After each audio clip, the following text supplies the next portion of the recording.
এইখানে যারা প্রাণ দিয়েছে রমনার ঊর্ধ্বমুখী কৃষ্ণচূড়া গাছের তলায়, যেখানে আগুনের ফুলকির মতো এখানে ওখানে জ্বলছে অসংখ্য রক্তের ছাপ, সেখানে আমি কাঁদতে আসিনি। আজ আমি শোকে বিহ্বল নই, আজ আমি ক্রোধে উন্মত্ত নই, আজ আমি প্রতিজ্ঞায় অবিচল।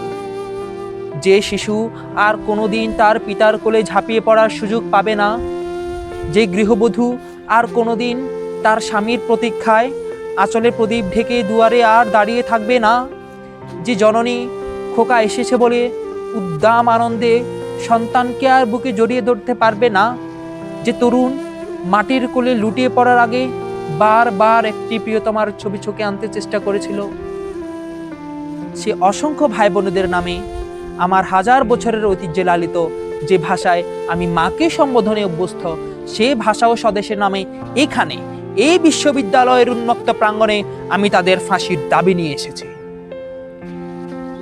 ওরা 40 জন কিংবা আরো বেশি, যারা প্রাণ দিয়েছে ওখানে রমনার রৌদ্রদগ্ধ কৃষ্ণচূড়া গাছের তলায়, ভাষার জন্য, মাতৃভাষার জন্য, বাংলার জন্য।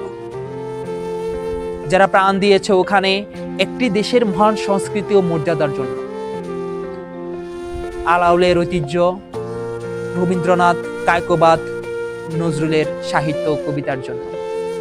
যারা প্রাণ দিয়েছে ভাটিয়ালি, বাউল, কীর্তন, গজল, নজরুলের খাঁটি সোনার চেয়ে খাঁটি আমার দেশের মাটি এই 2 লাইনের জন্য।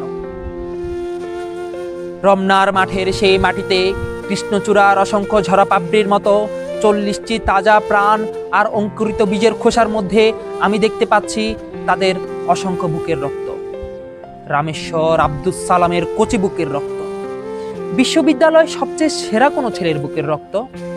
আমি দেখতে পাচ্ছি তাদের প্রতিটি রক্তকণা রমনার সবুজ ঘাসের উপর আগুনের মতো জ্বলছে, জ্বলছে আর জ্বলছে, এক একটি হীরের টুকরোর মতো। 40টি তাজা প্রাণ, যারা বেঁচে থাকলে যারা হতো পাকিস্তানের সবচেয়ে মূল্যবান সম্পদ, যাদের মধ্যে লিঙ্কন, রলা, আরাক, আইনস্টাইন আশ্রয় পেয়েছিল, যাদের মধ্যে আশ্রয় পেয়েছিল শতাব্দীর সভ্যতার সবচেয়ে প্রগতিশীল কয়েকটি মতবাদ। সেই 40টি রত্ন যেখানে প্রাণ দিয়েছে, আমরা সেখানে কাঁদতে আসিনি।